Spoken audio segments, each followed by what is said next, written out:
internally.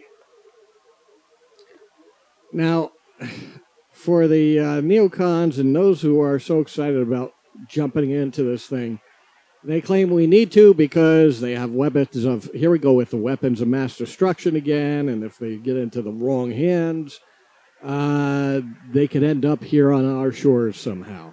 No, please. How realistic is this scenario?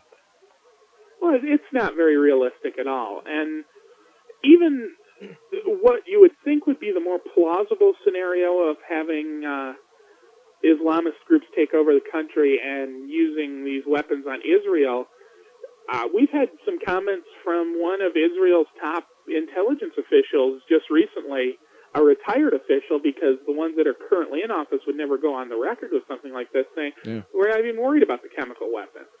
As far as they're concerned, the chemical weapons are so much more dangerous to the user than to the target, and so difficult to deploy in any sort of efficient manner that they're basically a non-issue. Yeah, and we've seen how the Arab nations have waged war against Israel, not too successfully. I mean, it doesn't, as much as they like to fight, when it comes to a head-to-head fight with another nation, especially one like Israel, they usually get their tails whipped. Huh? Right. There's really very little reason to believe that either side of the Syrian civil war is going to end up directly attacking Israel, certainly. We had sort of that same fear-mongering in Egypt when the Muslim Brotherhood took over in Egypt, that they would instantly turn on Israel. And their relationship hasn't been great, but neither side really wants that war, so I don't think that war is going to happen. And I suspect if Al-Qaeda or somebody takes over Syria, you might see an upsurge in cross-border terrorist attacks, but the idea that there's going to be an invasion, that is just ridiculous. Nobody likes dictators, especially here in America. Just it certainly rubs us the wrong way. But if you look at world history, it's been the dominant form of government. Rot with them. Huh?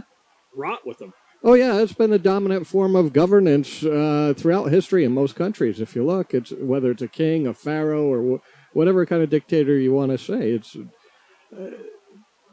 they have their right to have their own type of government, though, right? And Syria, not that I'm defending King Assad or anything he's ever done, but let's face it, he has a right to defend his government when there's a civil war, right? America would do the same thing. If there was some kind of uprising here and people were trying to attack the American government, they would use all forces at their disposal to try to put down this uprising, right? Same thing. Oh, no question.